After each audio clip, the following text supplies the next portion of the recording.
It's no surprise that Sega has released a bunch of compilations over the decades, bringing a lot of the classics to the modern era, until they took a lot of them off the digital storefronts.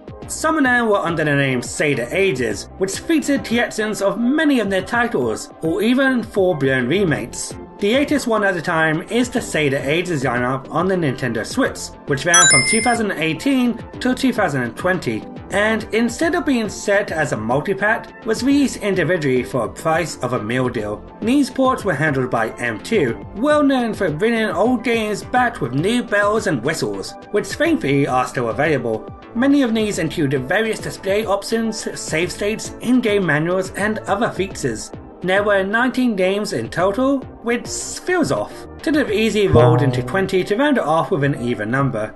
Today I'll be ranking them from the lowest to the highest, ranging from how much I enjoy the game, what was included in these specific versions that makes it worth playing, and how accessible it is to play today without the need of an emulation, the original copy, or the arcade machine if you had one lying around. So let's start off with the bottom of the barrel.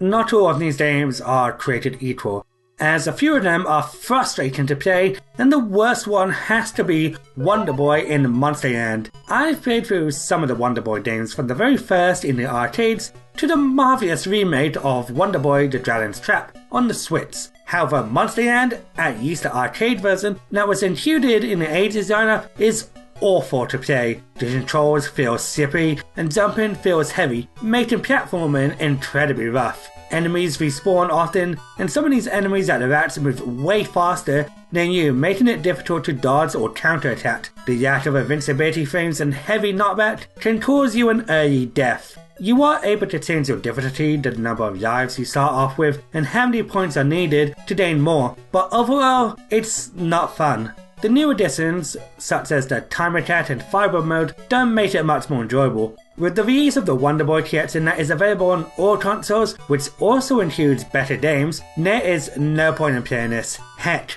I won't even recommend it to anyone. Oh boy, it's Ichidant-R, the guy that got dethroned by that blue hedgehog. Started off as a failed license attempt to make a Dragonball game, Ichidant in Miracle World is a platformer where you play as a titular character who can punch, ride on bikes, fly helicopters, and play a game of rock, paper, scissors to summon a tenton onto his enemies. Alex feels slippery, is fragile as glass, and his only form to attack has terrible range, making death common for a newbie. At the end of some stages, you are intended to play a game of Jenkin to defeat your opponent standing before you, which is lame. The game does include a rewind feature and continues without the use of a cheat code, making things easier for novices, and it's cool that the Ages version includes the Japanese FMs, which for you who don't know, the Japanese Master System had a better audio quality. The game does include a time attack mode, but for only 2 levels, which sucks. The game did get a remake on modern consoles soon after that includes the original game, so again, I would recommend it. So there are some games that I'm at least decent at, and some I'm not.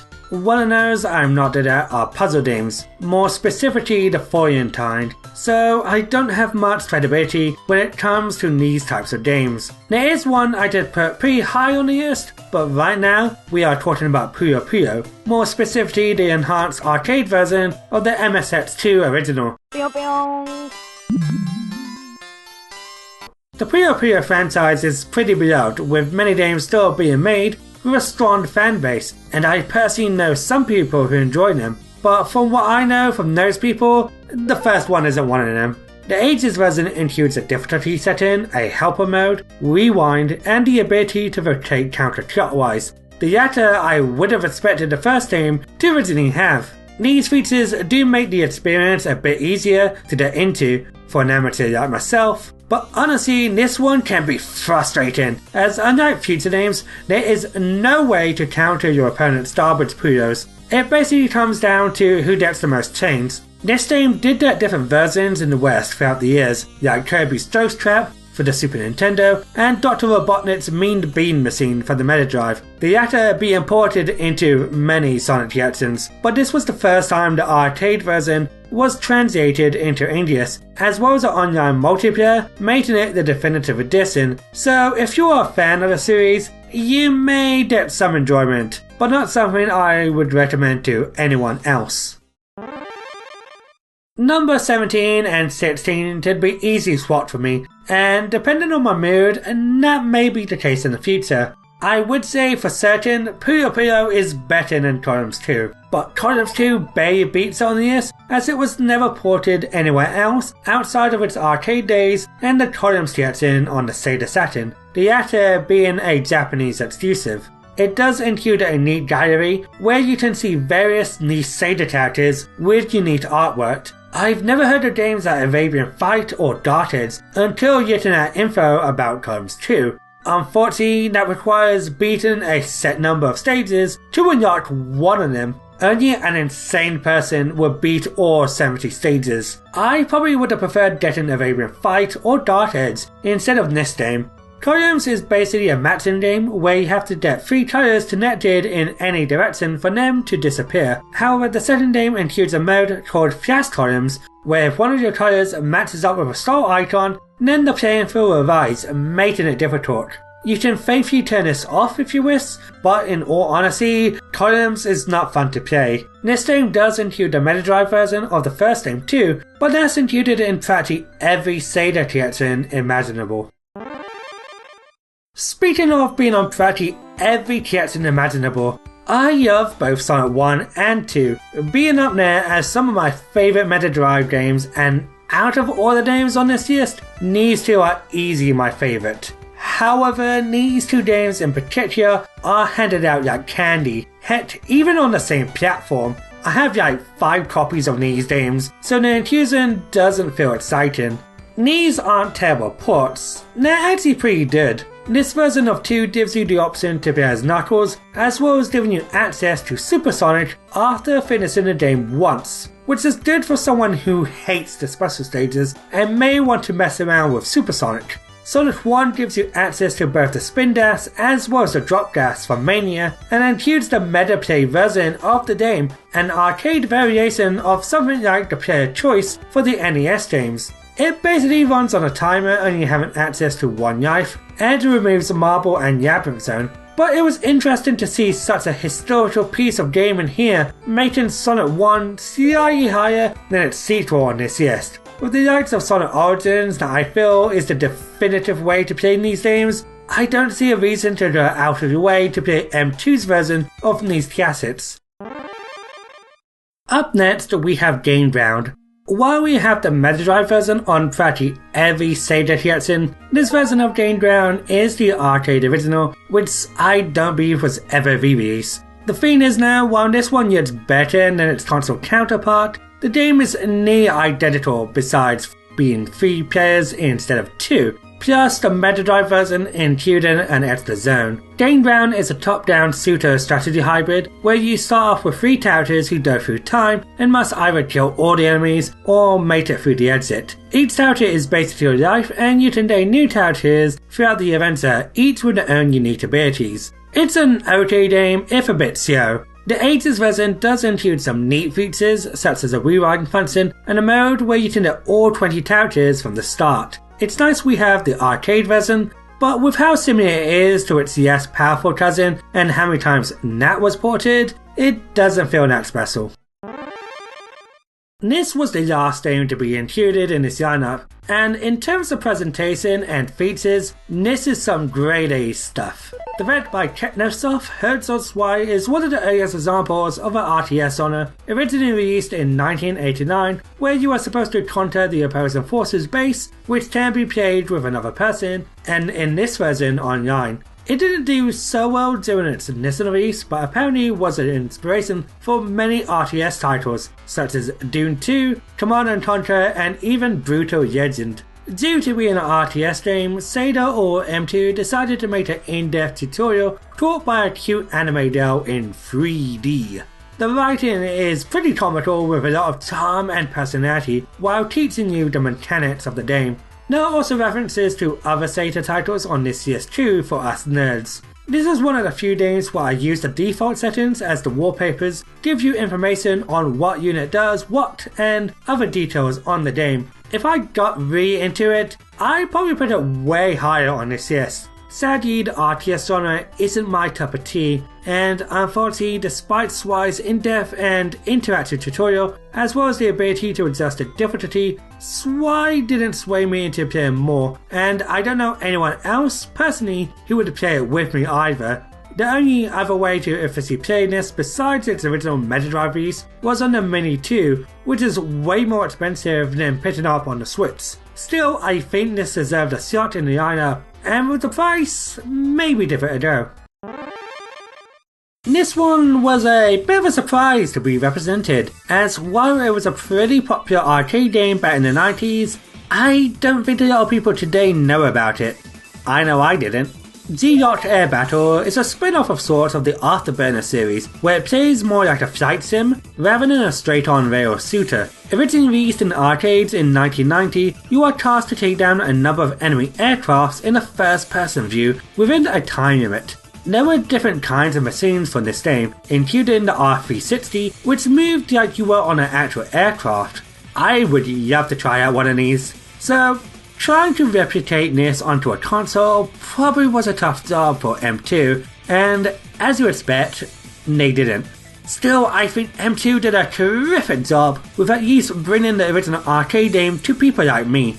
While they didn't bring the entire R360 to our homes, they did at least try to replicate it by having a display that moves to how you move, as well as multiple difficulty options and a new Ages mode that makes the game tougher. The game itself is okay to play for a bit, but it would be nice to have the Mega Drive port on the side.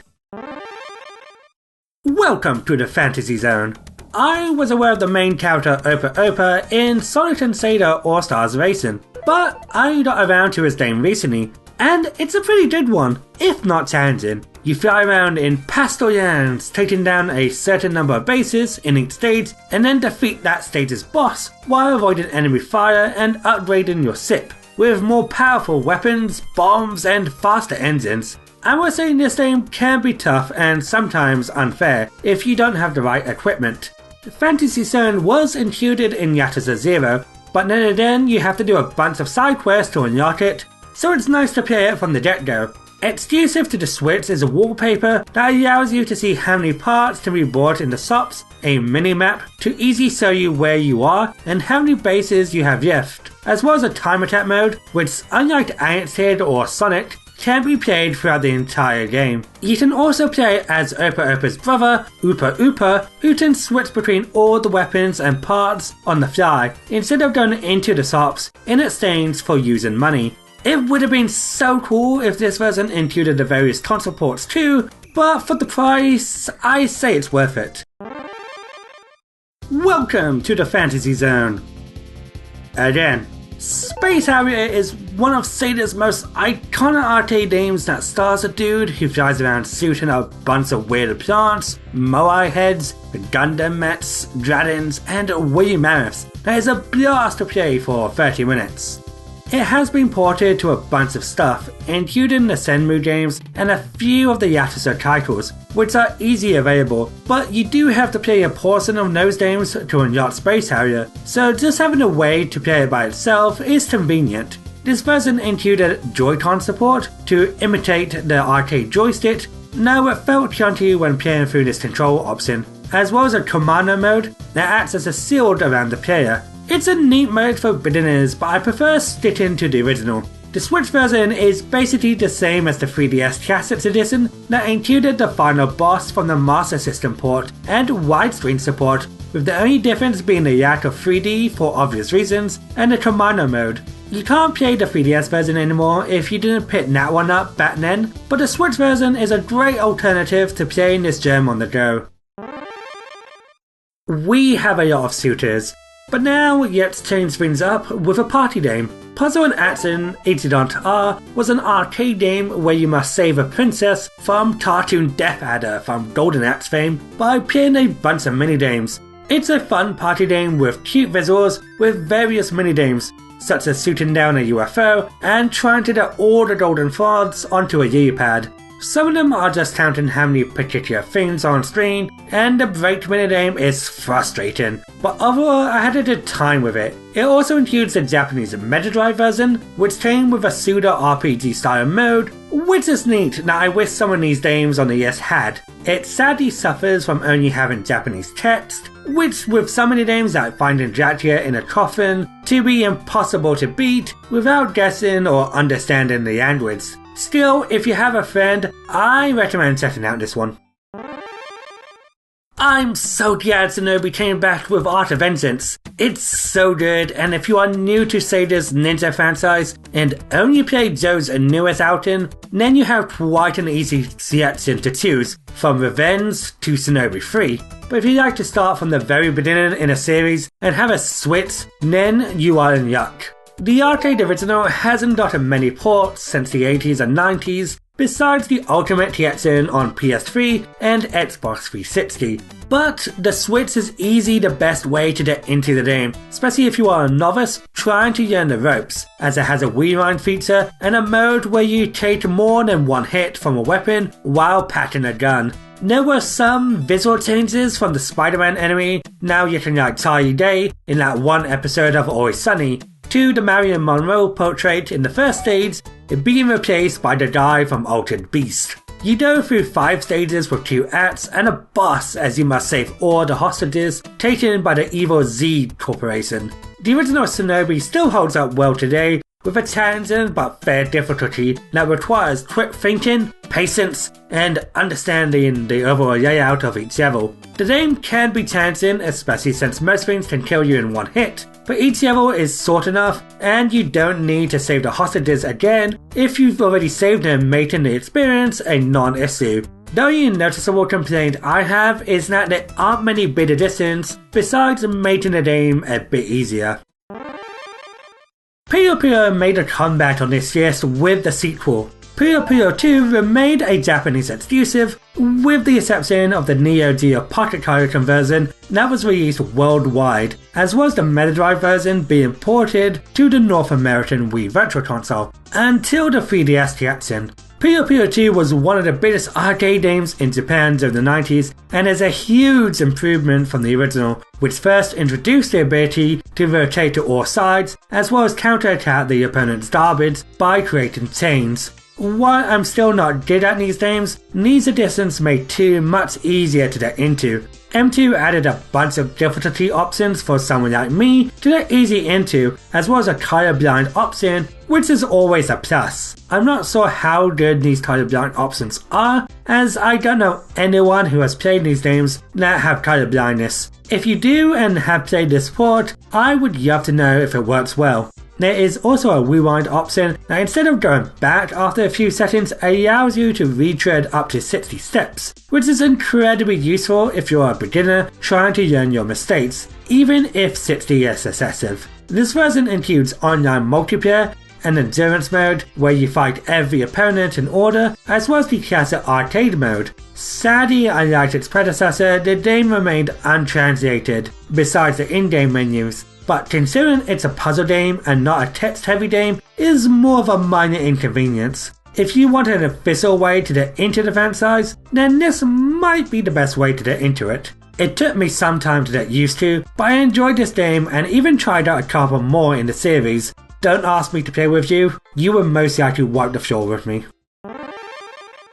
Outrun might be one of the greatest games of the 80s, as it still holds up today that I love going back to every now and then, listening to its memorable soundtrack with tunes such as Meteor Sound Sour and Parson Breeze. This version added themes from the 3DS eShop game too, like an enhanced frame rate, steering wheel option, and more music tracks while adding more exclusives to the Switch. The new remixes exclusive to the Switch edition are songs from past titles, such as Step On Beat from the Mega Drive port, Radiation from Outrun 2006 Coast to Coast, and a synthwave medley of the 3 classic tracks. There are also unlockables every time you beat a course that give you new abilities for your car, like better turning and acceleration, making the game a breeze. while yet in stylish. The game has plenty of customization options, such as changing the time limit, how much incoming traffic is on screen, and even changing it to the Japanese version, which changes the course layouts. Outrun is one of my favourite games on this list, however a lot of its features were included in the now defunct 3DS version, and has been ported numerous times from the Sega Saturn to games like Yakuza 0, but this is the definitive way to play this arcade driving classic, so hop on in, play your favourite tune, and outrun from the world. The fourth and third entry are pretty similar, being from the same franchise. Thunder Force is a space shooter series by Technosoft, who I previously mentioned earlier in the video. These are incredibly fun games that were previously only in the Thunder Force collection on the Sega Saturn that were Japanese exclusive, so these are easily the most convenient way to play these. Thunder Force AC and 4 are a blast to play and have various customization options as well as a beginner mode for amateurs like me. You can also play as the Sith from 4 to AC and vice versa, which have different playstyles. Out of the two, I would say I prefer AC due to being a bit easier, but I think both games are great infusions. Out of all the games in this lineup, I was most excited for Virtua Racing. Instead of just porting the original arcade game, they built it from the ground up, due to Sega using the source code of the original game. Virtua Racing runs at a smooth 60 frames per second instead of the 30 from the original arcade, as well as 1080p resolution docked and 720p while playing portable. The graphics are basic, being one of the earliest 3D racing games, but they did touch it up to get nicer, and the removal of pop-ups is always nice. The game can be played up to 2 players online and 8 players locally. No, I only managed to play with one other person before due to how old these collections are. You can use the controllers as a steering wheel. No, I prefer using the analog stick and buttons. VR also includes a 20-lap Grand Prix mode, includes beginner-friendly options, and the option to change colours for your car. This is incredibly faithful to the arcade game, but it does add things from the Saturn and PS2 port, such as multiple vehicles and tracks. Still, this is the best version of the game, and one I continuously go back to for a race or two. I do wish we got more Sega Model 1 and 2 games for the Switch, but I'm happy we at least got this classic. When it comes to the definitive Master System title, it's not that bum and its kid, it's Phantasy Star. It's a good old school RPG that has elements of sci-fi and fantasy that has spawned a few sequels, which you can easily get if you buy a physical copy of the Mega Drive collection on modern or 7th generation consoles. Phantasy Star was included in the Ultimate collection on the 360 and PS3 as a bonus title, but that was a straight up port that isn't beginner friendly. The Ages release brings a lot of helpful tools to make this the best way to play the game. Veterans can play it old school, but for everyone else who may feel that this game is daunting, the Ages version includes less random encounters, more experience points, making grinding a non-issue, as well as an in-game map during the first-person dungeons, which is useful for not getting lost. I do wish that the Overworld had a map too, but the worlds aren't too big to make it an issue. It also includes features such as a bestiary, item, and spell guide, as well as the Japanese FM soundtrack. Phantasy Star itself is an incredibly fun and simple JRPG with solid turn-based combat and open-ended level designs. It's a solid title, and while it has gotten ports before compared to games like Z-Yacht, I feel the features included, how it's the only RPG on this list, and how fun Phantasy Star is to play, I had to put it at the top. Go play it. I enjoyed some of these titles, and at least trying them all for a cheap price made me appreciate M2's efforts into bringing these games for the modern generation. Within the days of unnecessary remakes, it's nice to see some devs like M2 to add new features to some old classics and forgotten gems without replacing the source material. Despite the amount of love and care for this project, I feel more should have been done to make it outstanding. I appreciate that some of these titles were brought back after being dormant for so long, but did we really need another version of Sonic 1 and 2 right now? It's the same feeling when I hear that a new Namco collection gets announced and the original Pac-Man is included in the lineup. I would have preferred if we had one of Sonic's more niche adventures, like Sega Sonic. M2's Sega run on the Switch wasn't a big hit, especially in its native country, as unlike us, they've had a lot of these games available multiple times since the Sega Saturn days.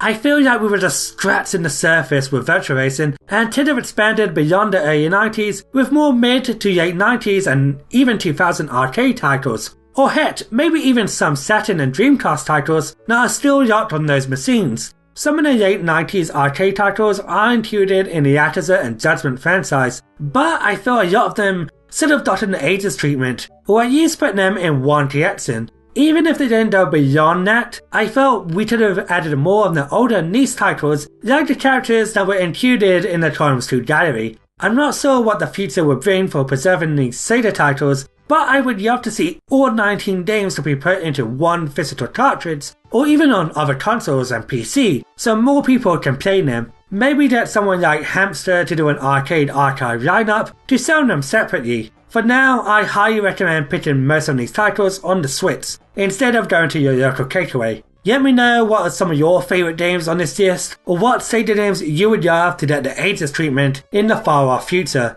Until then, have a wonderful day.